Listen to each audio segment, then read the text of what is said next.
Hi, I'm Ellen from EVPL Oakland, and today I'm going to be making hot chocolate bombs. Maybe you've seen the videos of these chocolate spheres filled with hot chocolate mix and other yummy flavors, and when you pour hot milk over them in a beautiful cup, the flavors just explode out of the chocolate shell and it tastes really yummy. So I'm excited to make some. It's going to be a bit of an experiment because I don't have any of those fancy molds that I've seen in the videos, but I've been looking around the house and I've been finding some things that maybe I can use as a substitute for molds. So let's get started. To get started, look around your house, see what you can find that's spherical in shape that you could use as a mold or a form for your hot chocolate bomb mold. So I found these three things. I found a stress ball, a small tangerine, and a ping pong ball.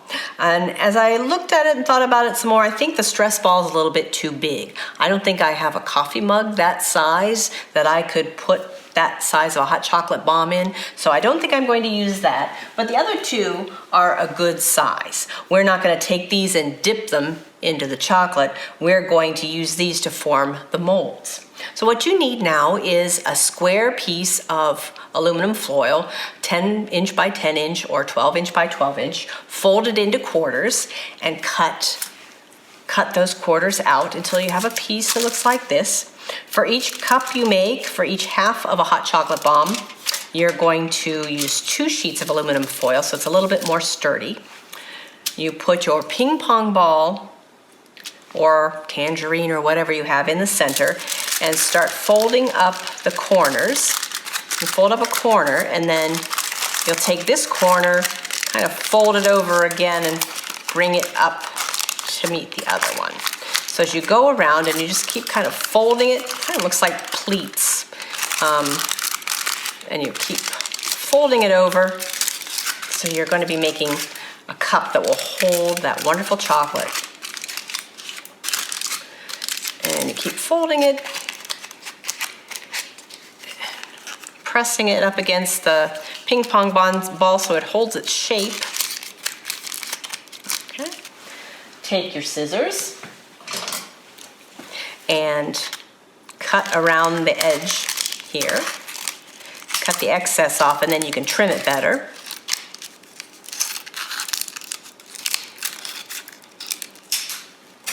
See how that's formed around there. And then I'm going to cut it a little bit more till it's about maybe 3/4. So this will be 3/4 up the side of the ping pong ball.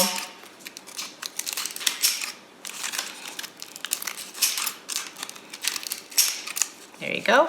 And so there you have a cup for your ping pong ball, for your hot chocolate, for the chocolate, to make the hot chocolate bomb.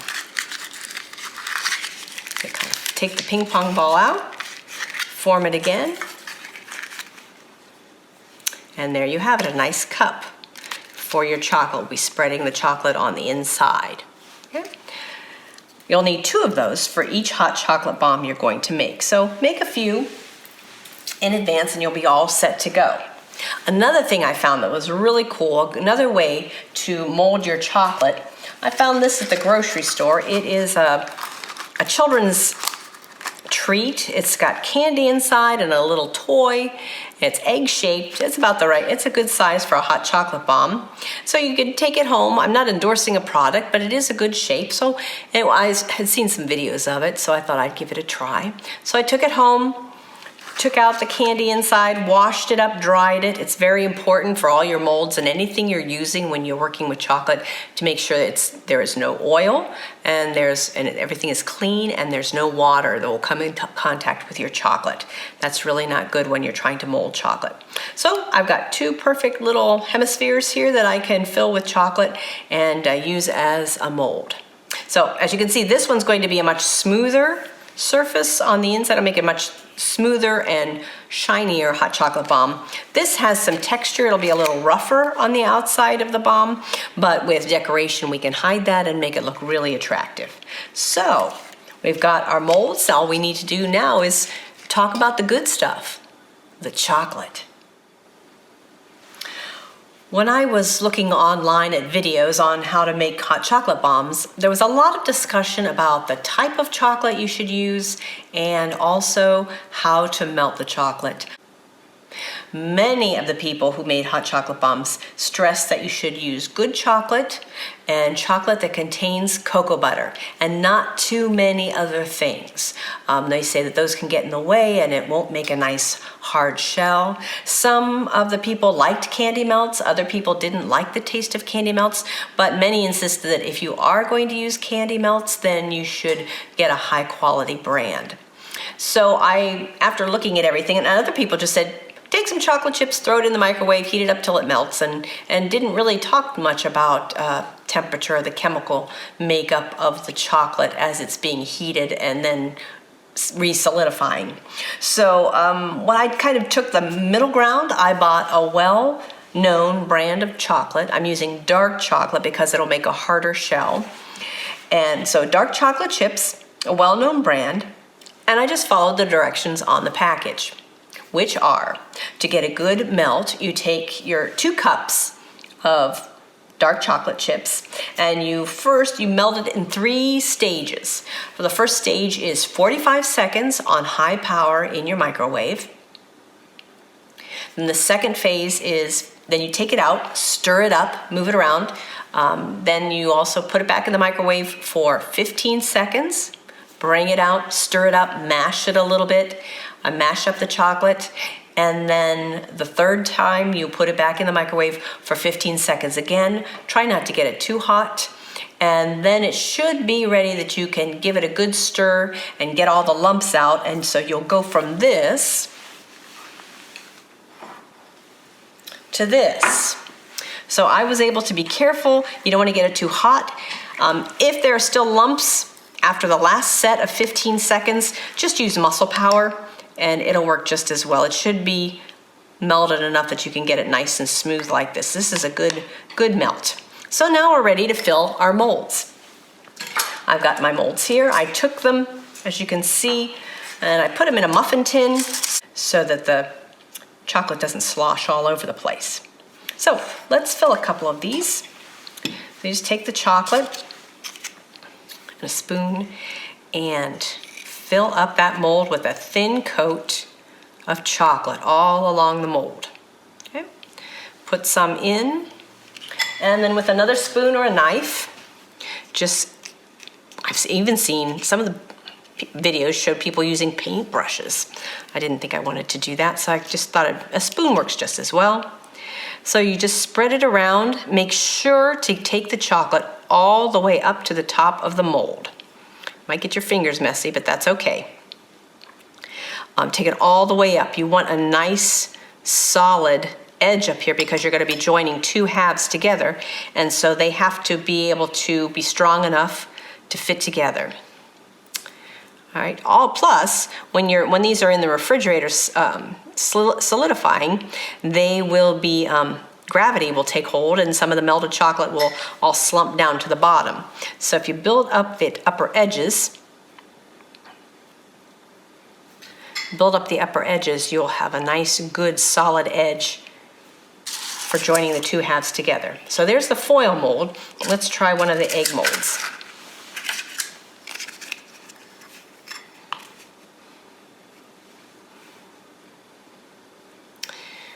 Okay.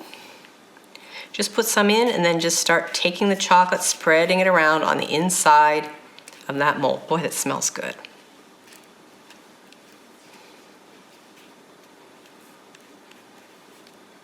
And once again, bring it up to the edge. You can even have it, if you want, it can even go over the lip of the mold if it happens. It's not a bad thing.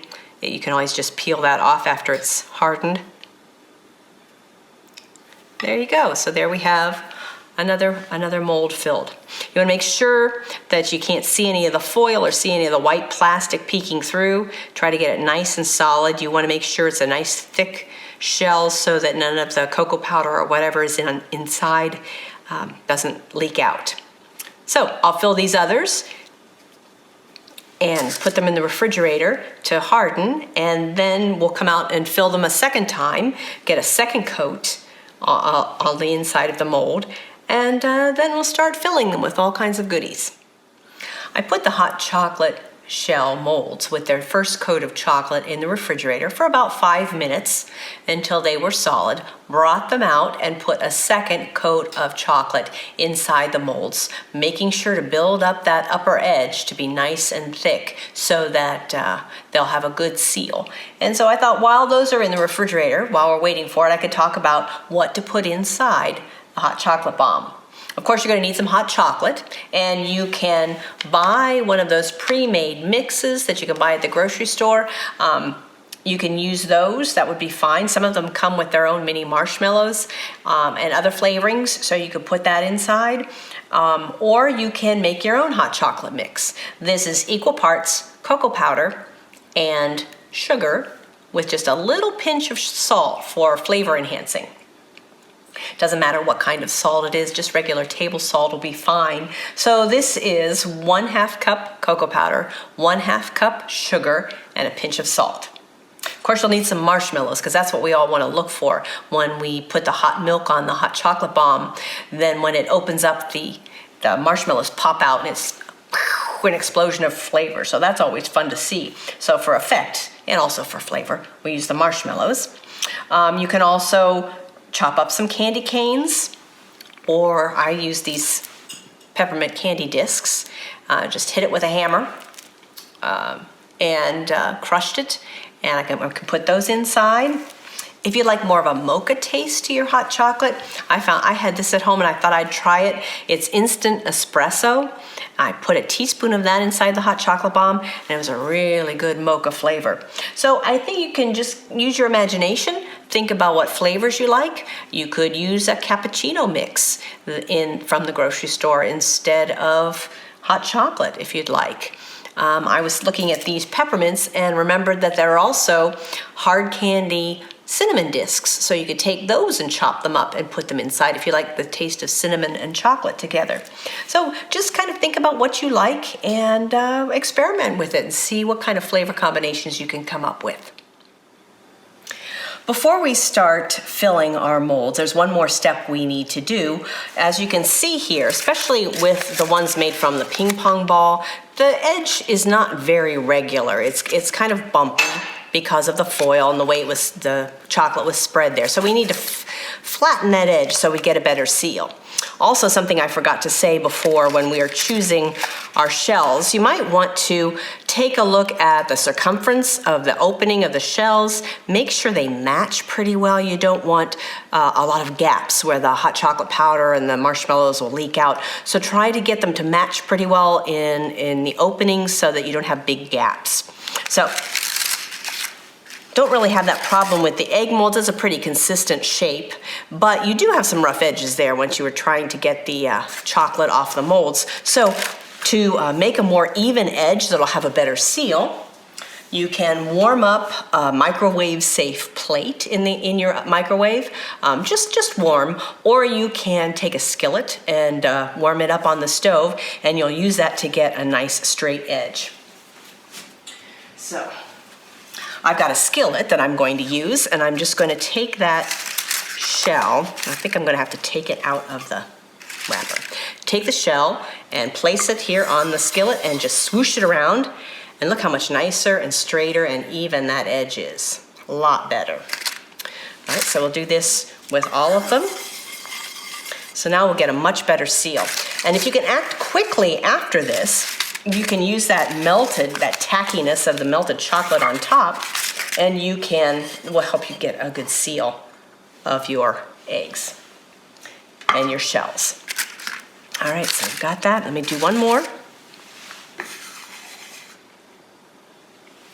Make sure your hands are clean and dry, and we're going to now fill our shells. Let me turn that one over. So get cleaned up. Now when you do this, you need to have handy a little bit of melted chocolate handy and a knife, because that will help us seal as well. So let's put in our flavorings. I've got them all kind of close here so we can get started. Let me do one of the ping pong ball ones first. So you put in a tablespoon I'll try this again. Tablespoon of your hot chocolate powder. Okay, I think I'm gonna need less than a tablespoon on this one because it's kind of small. There we go. Okay, make sure that the powder comes off of the rim so that you can get a better seal. All right. And this one I'm going to put the espresso in. So I've got about a half a teaspoon of espresso powder. You want it mostly for flavor, not for a jolt or anything. Then you're going to take some mini marshmallows. Put in as many as you can. There.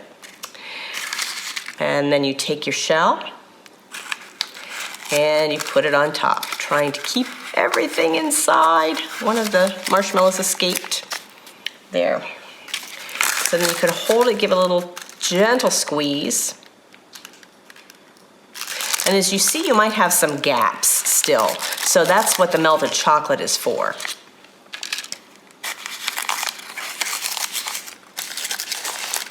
So if you take some of the melted chocolate and a knife, you can see there's a marshmallow peeking through, you can see, just kind of with your knife and with the melted chocolate, just seal it all up. And you can go all the way around, and with your finger you can kind of spread it around, make it nice and even.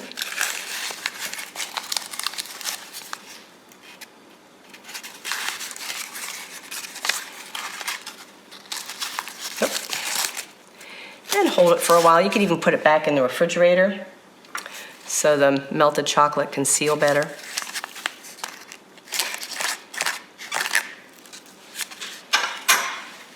All right, so there we have our first hot chocolate bomb.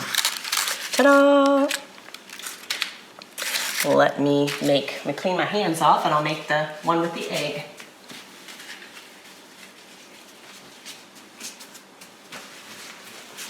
All right, here we go. Let's see, this one I'm going to put in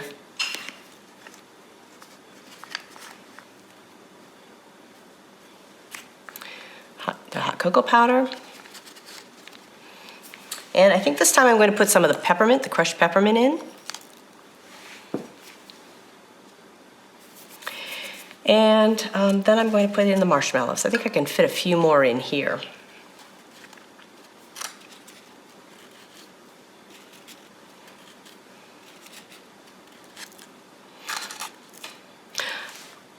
Let's see, then I'll take the top, and put it there and press it together. Match it up. I think we had a little bit of powder sneak out.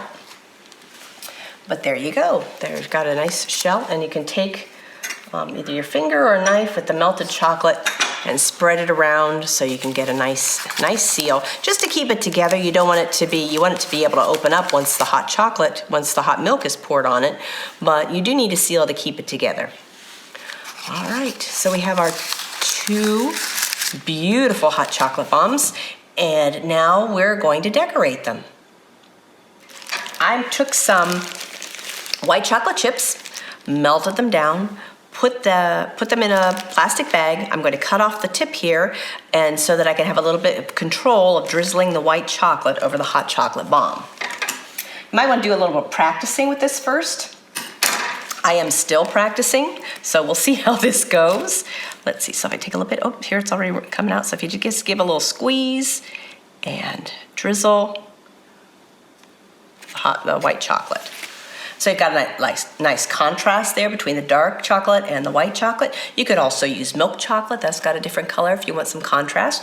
Or you could put just dark chocolate melted again and drizzle that on as well. So we go here. Oh, I think this is the best one I've done yet. Oops, spoke too soon. There we go. And so there you've got your white chocolate drizzled on for decoration. And then I took some sprinkles. I've got some here that are silver. I've got some gold ones if you want a little elegance. I've got some white and red sugar.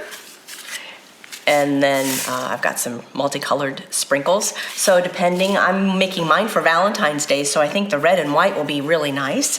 And then as I was getting this already, I thought, wouldn't it be cool to have one of those Valentine's conversation hearts, and you could just stick it right on the top. That would be kind of cool.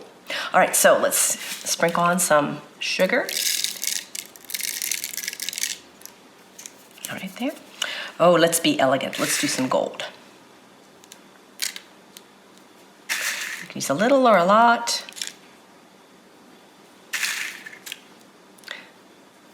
Right there, so there we have some 2 lovely decorated, hot chocolate bombs. All decorated and ready to go. And so the next step is the best part, taste testing.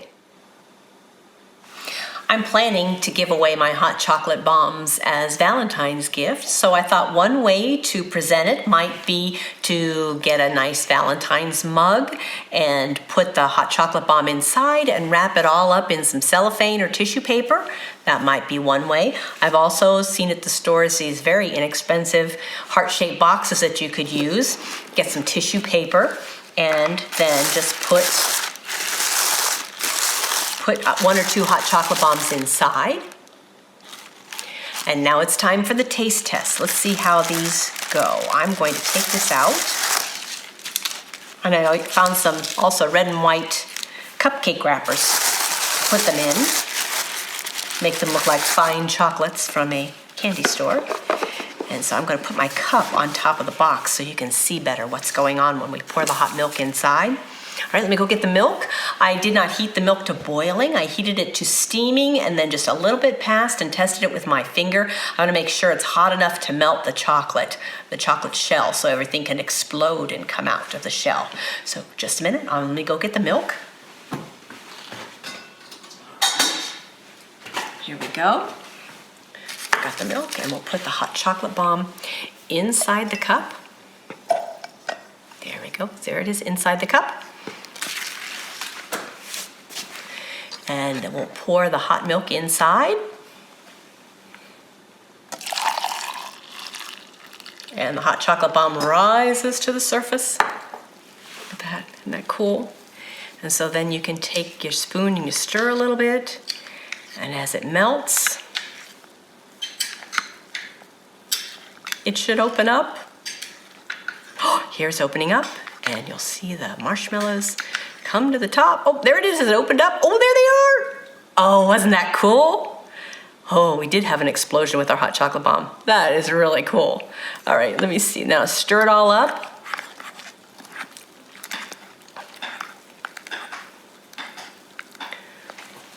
Okay, it's kind of globby. And so the more you stir, the more the chocolate shell will melt and combine with whatever flavorings you put inside. I think I smell espresso in this one.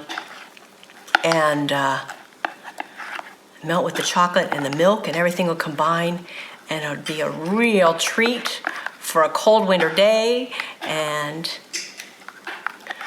a nice gift for someone special. I hope you enjoyed this presentation on making hot chocolate bombs. I know it was a lot of fun to put together, and I think with a little bit more practice on my decorating, I'll be ready for Valentine's Day. Thanks again for watching, and we'll see you next time. Don't forget, for more programs and services, and to check out all of our digital and print materials, take a look at EVPL.org.